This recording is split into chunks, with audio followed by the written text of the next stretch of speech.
Hey everybody, welcome to this week's episode of The Light Continues. I am your host, Teresa Luz Concepcion, and this week I want to talk about personal accountability.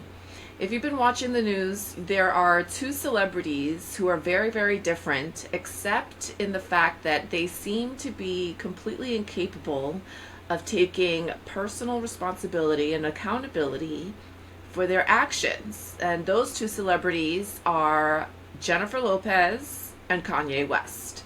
First, let's talk about Kanye, or Ye. He posted on Twitter/X that he was asking for help. He was making a cry for help. And here's the thing that I have to say about Kanye West. I understand that he has been struggling for many years now with his mental health, with being bipolar, but when you take accountability, what it means is that if you can acknowledge that you have a mental health condition that requires medication and requires therapy, you have to take accountability for the fact that you are refusing medication and refusing therapy. And I say that as someone who can speak to it from experience. If you've been listening to the podcast or you just know me from my personal life, you know that I am a child abuse survivor. I've struggled my entire life with depression, with PTSD, with complex PTSD, with anxiety. And it took me many years to accept the fact that I needed to be on medication to help control and manage my depression. And I think one of the things that people don't really understand is that one of the causes of depression is a physical thing. It's a chemical imbalance in your brain. Okay? And the only thing that differentiates a chemical imbalance in your brain from a chemical imbalance, say, in your liver or somewhere else in your body, is that the symptoms that come from physical changes in your brain are behavioral. So just because a symptom is behavioral doesn't mean that the cause of it isn't something that's physical. So I think it's really important in terms of eliminating, medication and mental health stigma, is realizing that just like you can't control whether or not cancer cells grow and multiply in your body, just like you can't control whether you've got some kind of liver or lung disease, you really can't control whether or not your brain has a chemical imbalance. But what you need to understand and recognize and appreciate is that just like every other part of your body might require medication at some point, your brain is no different. Your brain is an organ. Your brain has chemicals that need to be rebalanced in order for you to move forward in your life. And so, recently Kanye posted a clip of a documentary where he was freaking out on Kris Jenner and essentially refusing to be on medication. And that's something that he has to learn how to take personal accountability for. Taking personal accountability is really hard. It's actually one of the hardest parts to me about being in therapy, because it's not taking away from the fact that you have people in your life who have done you wrong. It's not taking away from the fact that there are circumstances in your life that have not been fair or that have been really tough. But when you take personal accountability, what you have to understand is that despite all the things that other people are doing, despite all the other things that have happened to you, you in some way are also contributing to the negativity and to the pain that you're experiencing. Your failure to take accountability and to acknowledge what it is that you need in any particular moment to help you move forward is on you. There's only so much you're going to be able to blame the outside world for whatever it is that is the problem that you're facing.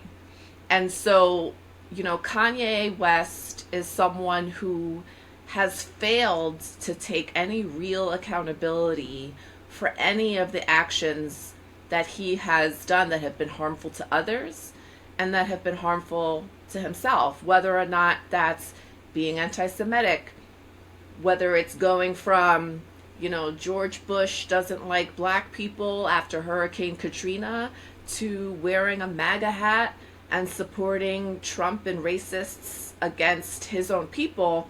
Like, there has been a shift in his mentality, and the fact that he has been unable or unwilling to address it shows a big lack of accountability. And given the amount of people who, number one, love his music, who, number two, wish him well, and number three, who want to see him do better, I think instead of spewing hate and instead of, acting as if his mental health problems were everyone else's fault, it would be a great message to fans, and it would be a great message to society, especially given the stigma that communities of color have with respect to getting therapy. It would be amazing if he could actually stop and say, these are my medical conditions, and after struggling, I finally had to acknowledge, number one, that I need medication, and it doesn't make me a weak person. It just means that I'm acknowledging that there is a physical chemical imbalance in my brain that needs to be corrected. And by the way, medication for depression doesn't make you happy. The only thing that medication does is it helps you stop feeling depressed, so that when you then go to the next step and you start therapy, it helps regulate the chemicals that are going to be impacted by what happens when you start talking about your trauma, by what happens when you start talking about your past. So in essence, medication helps keep you stable while you talk about things that would otherwise be very destabilizing. So that is, one example of a celebrity's failure to take accountability that I wanted to share, because I think it's really important. If you are having mental health issues, if you are having behavioral issues, if you are having, dark thoughts about self-harm or anything, not only are there resources available to you, but there has to be a point where you acknowledge to yourself and to others that you need the help, because otherwise there's just going to be an endless cycle of pointing fingers at the outside world instead of holding yourself and trying to figure out how can you help yourself move forward. So Kanye was the first example. The other example I had this week of a celebrity's complete failure to take accountability for their actions is Jennifer Lopez. Jennifer Lopez is not someone I have been a fan of over the years. I think she's a good actress. I think, say what you want to say about her singing and all of those things. But one of the things that I've never really liked about Jennifer Lopez is her inability to take accountability for her actions. She always has this like Disney princess spin on whatever trials and tribulations that she's going through that to me has always seemed incredibly disingenuous. The latest example is her on her media tour for her new movie, The Kiss of the Spider Woman.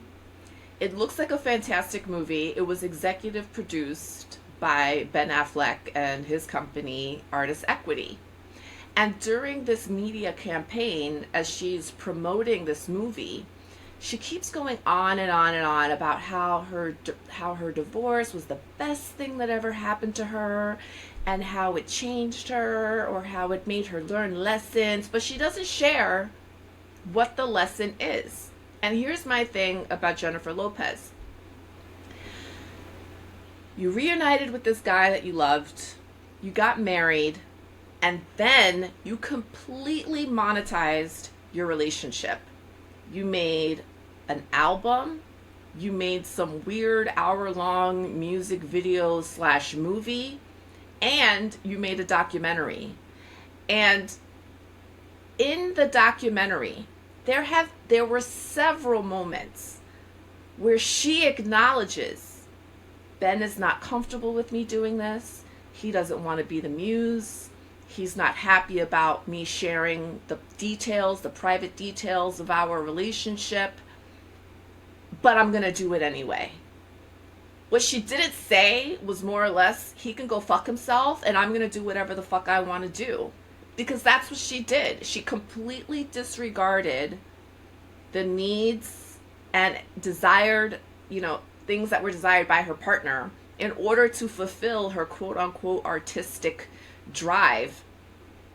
And instead of honoring her relationship and keeping her marriage sacred and private, she just essentially photocopied a book that he gave her of all their private love letters, let complete strangers look at them, and then claimed, without taking any personal accountability, that it was all for her art.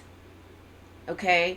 And that's a problem for me, because what the message is that you're sending out there is saying you can completely disregard your partner. You can treat your partner like shit. You can air all your dirty laundry over your partner's objection. And then when your partner finally says, that's enough, I'm not doing this anymore, this is not what we agreed to when we first got back together, you kind of pulled a bait and switch on me thinking, yeah, this time we're going to do it differently. This time we're not going to make it a media sensation. This time I'm going to be private. Marry me, marry me. And then as soon as she had that ring on her finger, she was like, psych, now I'm going to put all of our business out there and share it with the world. And I think she has not yet learned the lesson, because she's going out there now writing songs that maybe a 12-year-old wrote for her, like Wreckage of You and I Survived and Look at Me Now and I'm the Best Thing Since Sliced Bread, and acting as if her split is solely on him, as if she's the person who made the bad choice in that relationship. Now, I don't know everything that goes on behind the scenes, but what I do know is that when she says the words, I don't think Ben is comfortable with me doing that, and then says, but he can't stop me, you are completely disrespecting and disregarding the wants and emotional needs of your partner.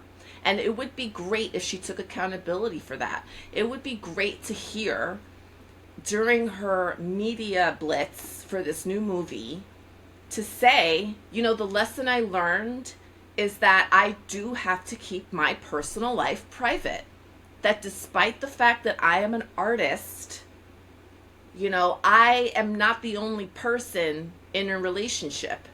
By definition, a relationship means more than one person, unless you're in a relationship with yourself. And that seems to be the only kind of relationship she's capable of having, is one with herself. Because she's been married 4 times, and she's the only common denominator in all of those marriages.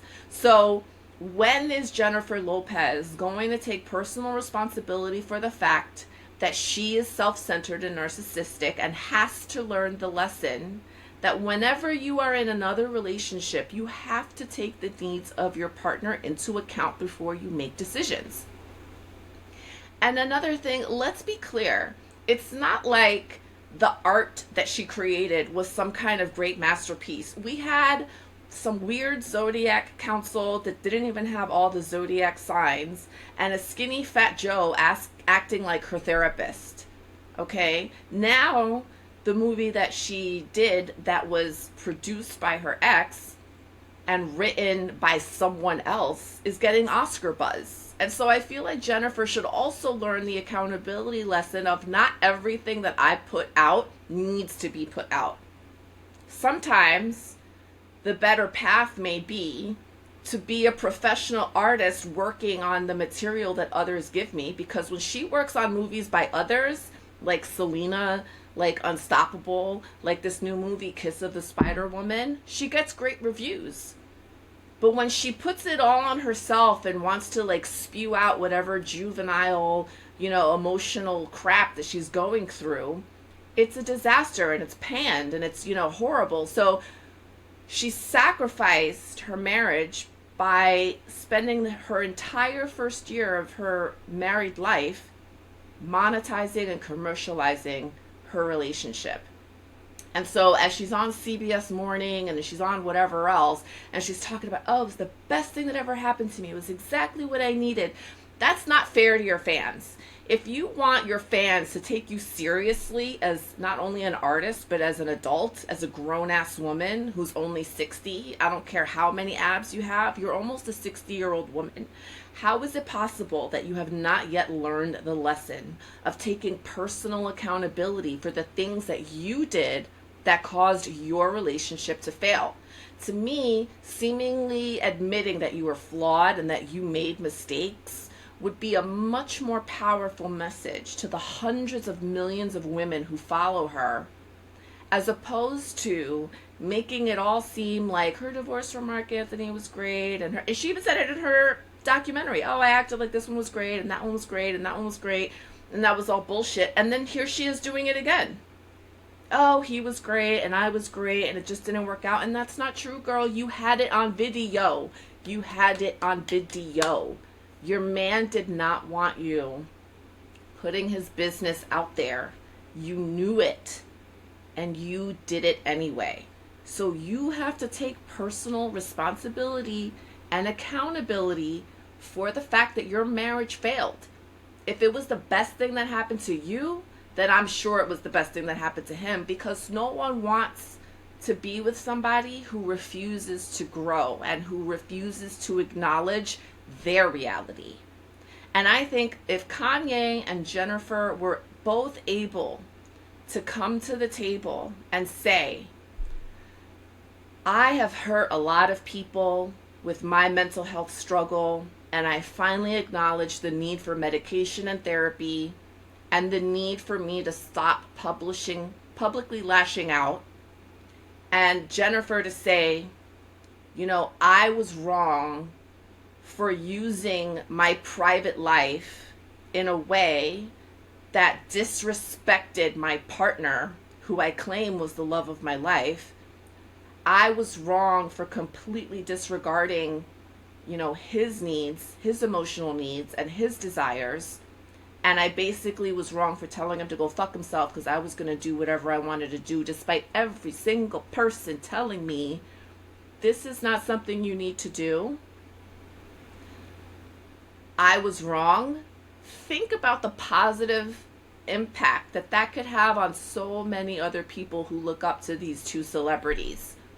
There are people who listen to Kanye West who are struggling with their mental health, who are probably deciding that they don't need therapy or medication because he has failed to acknowledge that he needs it.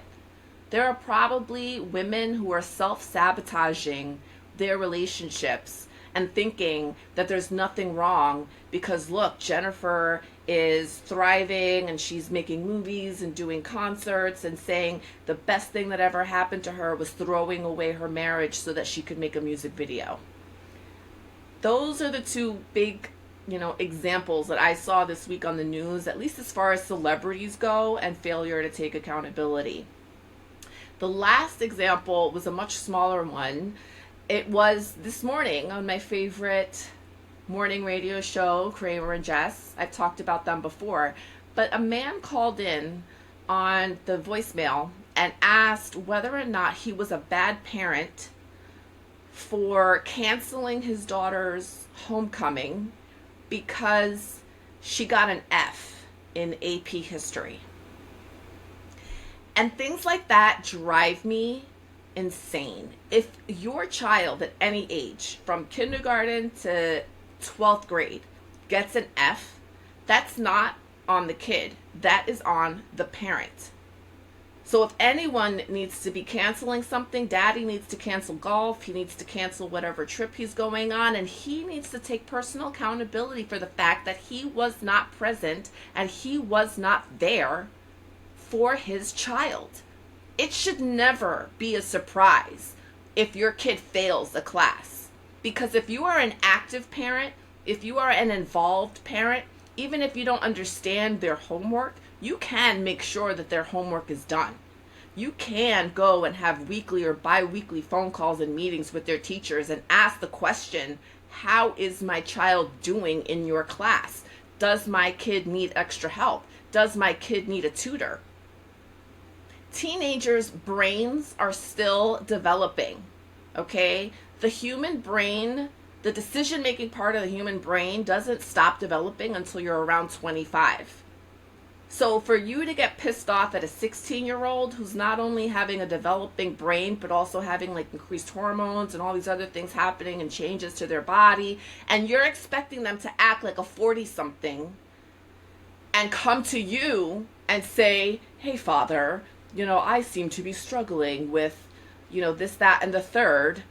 No, that's not how any teenager in the history of humankind operates. It's your job as the parent to be aware of what's happening with your kid.